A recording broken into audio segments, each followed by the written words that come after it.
That's my fact check.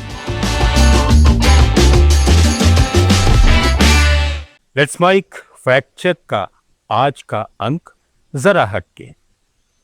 भारतीय राजनीति सिर्फ सत्ता के संघर्ष की कहानी नहीं है, ये कुछ ऐसे अनसुलझे सवालों की भी विरासत है जिसके जवाब आज तक नहीं मिले हैं। आज हम बात करेंगे उन दिग्गज नेताओं की जिनकी संदिग्ध परिस्थितियों में हुई मौत ने पूरे देश की राजनीति को हिला दिया। जनसंघ से भाजपा तक की यात्रा में ये घटनाएं आज भी सवाल छोड़ती हैं। सबसे पहले बात करते हैं डॉक्टर श्यामा प्रसाद मुखर्जी की। डॉक्टर मुखर्जी 15 अगस्त 1947 से 6 अप्रैल 1950 तक नेहरू मंत्रिमंडल में भारत के पहले उद्योग और आपूर्ति मंत्री रहे। उनका नेहरू से मतभेद का मुख्य कारण 1950 का नेहरू लियाकत समझौता था, जिसे वे पूर्वी पाकिस्तान में हिंदुओं की सुरक्षा के लिए नाकाफी और तुष्टीकरण मानते थे। नेहरू से अलग होकर उन्होंने जनसंघ की स्थापना की और कश्मीर में एक देश दो विधान दो प्रधान दो निशान के सूत्र का खुलकर विरोध किया। बिना परमिट प्रवेश करने पर 11 मई 1953 को वे गिरफ्तार कर लिए गए। 23 जून 1953 को श्रीनगर की जेल में रहते हुए अस्पताल में इलाज के दौरान उनका निधन हो गया। आधिकारिक तौर पर निधन का कारण दिल का दौरा बताया गया। उनकी मां जोगमाया देवी ने नेहरू को पत्र लिखकर स्वतंत्र जांच की मांग की थी, लेकिन नेहरू ने मेडिकल रिपोर्ट को ही सत्य माना। क्या उनकी मौत सामान्य थी या इसमें कुछ और था? इस सवाल का जवाब आज भी किसी के पास नहीं है। आइए सुनते हैं उनकी आवाज। And if that is so, we have to say something, not merely to frame rules and regulations, but we have to say something concrete to the people of India as to why you were assembled here on 9th of December 1946. If what Dr. Jaikar says had been the correct position, then this Constituent Assembly should not have been called at all. In fact, Dr. Jaikar should not have attended the meeting. He should have informed the Governor General that I regret I cannot accept your invitation because I feel you are doing wrong in calling the Constituent Assembly when the Muslim League and the Indian states are not attending it. But having come here for us to raise this issue is practically to walk into the trap of the Muslim League and to strengthen the hands of reactionaries in Great Britain. अगली घटना 11 फरवरी 1968 की है। जनसंघ के तत्कालीन अध्यक्ष पंडित दीनदयाल उपाध्याय मुगल सराय railway station के पास मृत अवस्था में पाए गए। उनके हाथ में 5 रुपए का नोट था। सीबीआई ने इस मामले को सामान्य चोरी का मामला बताया, लेकिन बलराज मधोक जैसे कई नेताओं ने इसे राजनैतिक हत्या करार दिया। बाद में चंद्रचूड़ आयोग की जांच हुई, फिर भी कई सवाल अनसुलझे रह गए। पंडित उपाध्याय भारतीय जनसंघ के संस्थापक सदस्यों में से एक रहे। वे दार्शनिक और अंत्योदय के प्रणेता थे। उन्होंने पश्चिमी विचारधाराओं के विकल्प के रूप में एकात्म मानववाद का दर्शन दिया, जो व्यक्ति और समाज के बीच समन्वय, सहयोग और मानव मात्र की भौतिक और आध्यात्मिक आवश्यकताओं के संतुलित विकास पर जोर देता है। नेहरू और कांग्रेस के दौर में जब देश में एक दलीय शासन व्यवस्था थी, उपाध्याय ने एक सशक्त विपक्षी नेता के रूप में रचनात्मक आलोचना की। वे समाजवाद और पूंजीवाद दोनों के आलोचक थे और भारतीय संस्कृति और स्वदेशी मॉडल के प्रबल समर्थक थे। 1963 में जौनपुर से उपचुनाव लड़ने के बाद वे राजनीति में शुचिता और उच्च आदर्शों के प्रति प्रतिबद्ध रहे। संगठन कौशल में निपुण, वे 1953 से 1967 तक जनसंघ के महामंत्री और 1967 में अध्यक्ष बने। क्या यह हत्या थी या दुर्घटना? जवाब आज भी स्पष्ट नहीं है। आइए सुनते हैं पंडित दीनदयाल उपाध्याय की प्रखर वाणी। आज हम दिल्ली के इस लाल किले में इस ऐतिहासिक स्थल पर नेताजी सुभाष चंद्र बोस की उस तलवार का स्वागत कर रहे हैं जो उन्होंने उठाई थी भारत की स्वतंत्रता की लड़ाई में और लाल किले की ओर कूच करने का आह्वान देकर।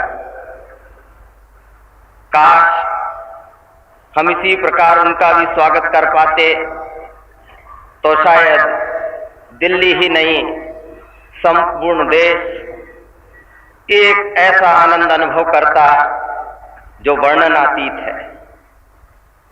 मानस में, जनमानस में अभी भी आशा क्षीण नहीं हुई है।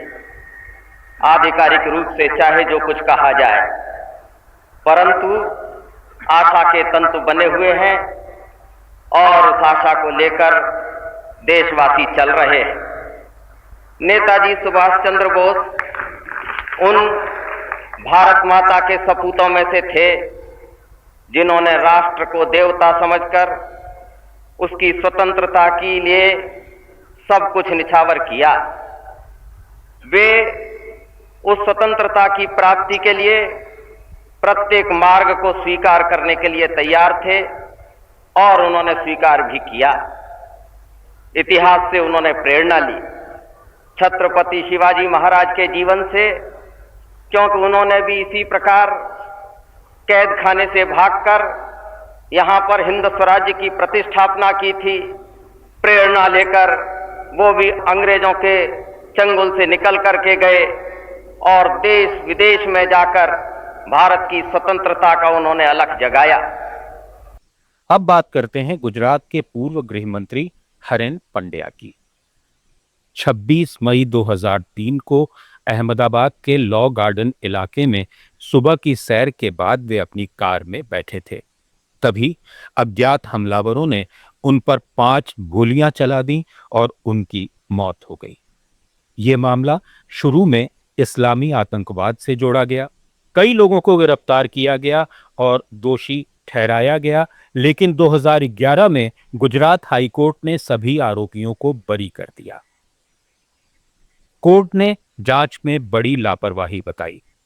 पंड्या के परिवार और कुछ नेताओं का कहना रहा है कि उनकी मौत राजनीतिक कारणों से हुई। उस समय वे गुजरात सरकार में मंत्री थे और कुछ विवादास्पद मुद्दों पर अपनी अलग राय रखते थे। तब नरेंद्र मोदी गुजरात के मुख्यमंत्री थे और अमित शाह राज्य सरकार में गृह राज्य मंत्री। असली हत्यारे कौन थे और ये हत्या किस वजह से हुई, ये आज भी एक बड़ा अनसुलझा सवाल है। उनके पिता विट्ठल भाई पंड्या का कहना था कि हरेन पंड्या की हत्या एक साजिश के तहत की गई। दूसरी बात, हरेन पंड्या ने ऐसा भी कहा था कि हम किसी की व्यक्ति भक्ति में मानने वाले आदमी नहीं है, क्योंकि प्रधान होने से बावजूद भी जो सत्ता नहीं होती तो उनका हाथ पीछे काम करने का कोई अर्थ भी नहीं था और इसलिए हरेन पंड्या को टिकट नहीं दी, उनकी लायकात होने से बावजूद भी।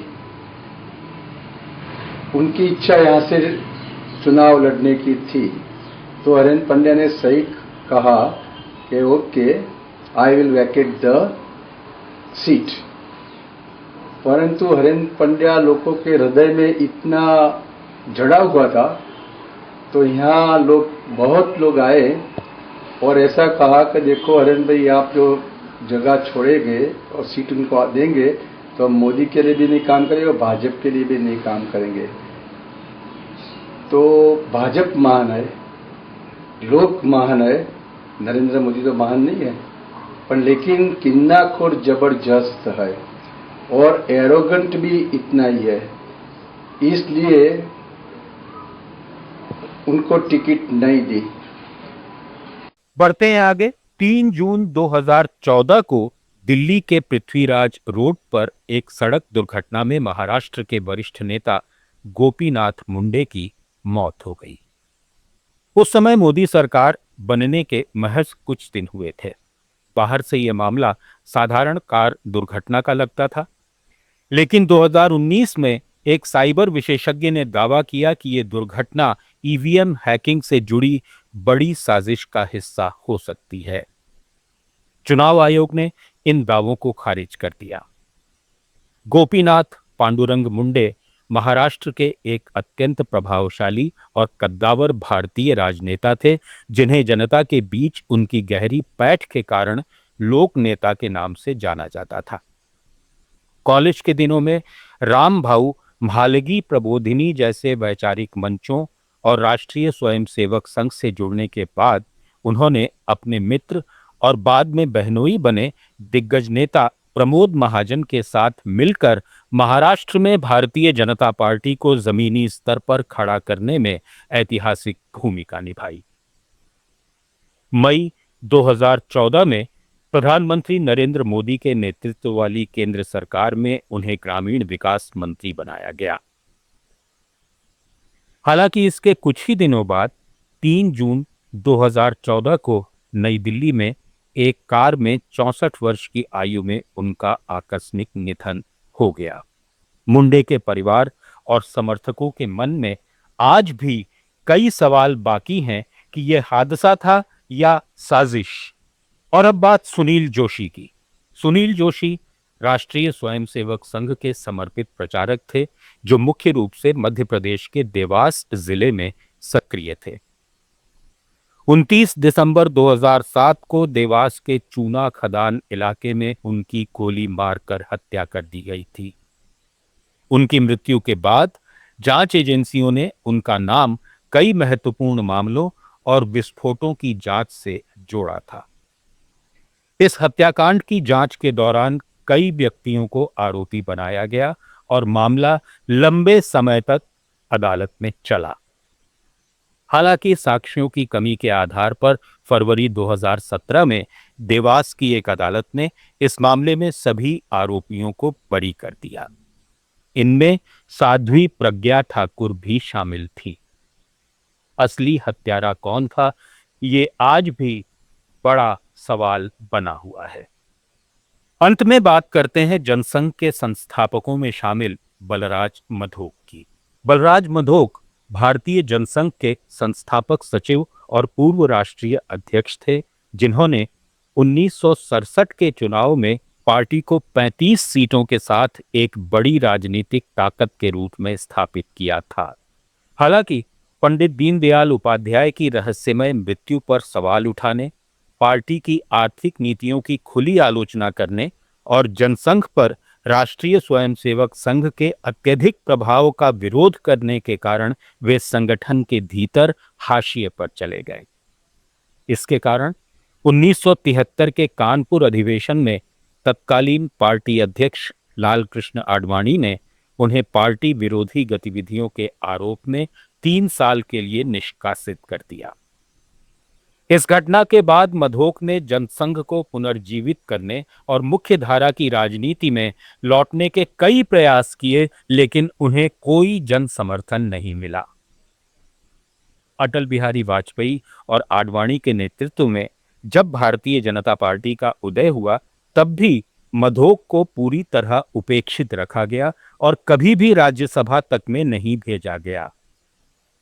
जीवन के उत्तरार्ध में वे पूरी तरह एकाकी और गुमनामी में चले गए और नई दिल्ली में एक साधारण जीवन जीते हुए केवल इतिहास लेखन और वैचारिक पुस्तकों तक ही सीमित रहकर उन्होंने दम तोड़ दिया। हालांकि उनकी मौत 2016 में सामान्य परिस्थितियों में हुई थी। ये घटना सवाल उठाती है कि क्या सच बोलने या असहमति जताने की कीमत राजनीतिक जीवन में चुकानी पड़ती है? आइए सुने बलराज मधोक को। जो सोया हुआ उसको जगाया जा सकता है, जागे हुए को जो जागना ना चाहे तो क्या कर सकती है? वो लोग कि समझना नहीं चाहते, जानना नहीं चाहते, लगता है कि इनमें काम करने की कैपेसिटी खत्म हो गई है। और आज जो गुजरात हाईकोर्ट ने स्टे दिया है ये तो अटल बिहारी वाजपेयी उनका शपथ है। तुम्हारा क्या अधिकार था डिक्लेयर करने का पार्लियामेंट के अंदर? हर चीज़ का कोई कानूनी पहलू होता है। तुमने लोगों को कम बांटे किसी नियम के अनुसार, अगर वहाँ करप्शन हुई है उनको इंक्वायरी करो, करप्ट लोगों से सजा दो। मगर तुम किसी को देकर जिसने 10 लाख रुपये खर्च किया है तो आपने उसको कैंसिल नहीं कर सकते। अब कैंसिल हाईकोर्ट ने स्टे दे दिया। अब अटल से पूछो तुम्हारा क्या था? अगर अटल में ज़रा भी शर्म है तो रिजाइन करें। Must resign actually prime minister, no business to be remain prime minister. ये घटनाएं हमें याद दिलाती हैं कि राजनीति में सत्ता के साथ साथ कई अनसुलझे रहस्य भी जुड़े रहते हैं। इन मौतों ने सिर्फ परिवारों को नहीं बल्कि पूरे राजनीतिक वातावरण को प्रभावित किया है। क्या सियासत सही गलत से भी ऊपर है, या ये कहावत बिल्कुल मौजूद है कि all is fair in love and war, यानी इश्क और जंग में सब जायज है? क्या इन सवालों के जवाब कभी मिलेंगे? आप क्या सोचते हैं? कमेंट बॉक्स में हमें जरूर बताइए। हमारा ऐप डाउनलोड करिए और जुड़े रहिए लेट्स माइक के साथ। जय हिंद। आप सुन रहे थे let's mic more than radio. Follow कीजिए हमें हमारे सोशल मीडिया प्लेटफॉर्म्स पर। It's time for news. It's time for more than radio. Presenting the first radio news app, Let's Mic. Let's Mic, a news-based app on your phone where you get to watch and listen news, talk shows, interviews, radio show podcasts. On Let's Mic, you get all relevant information of TV, print, radio, podcast, and digital. Let's Mic talks about every segment of life.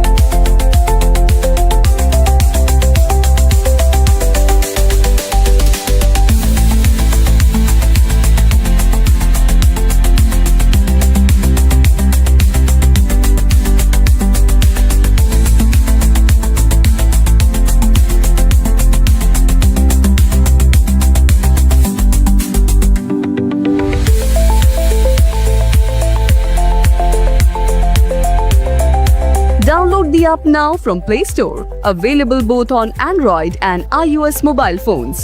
Follow us on YouTube, Instagram, Twitter, LinkedIn, Facebook, Telegram, WhatsApp, Snapchat. Let's talk, let's connect, and let's mic.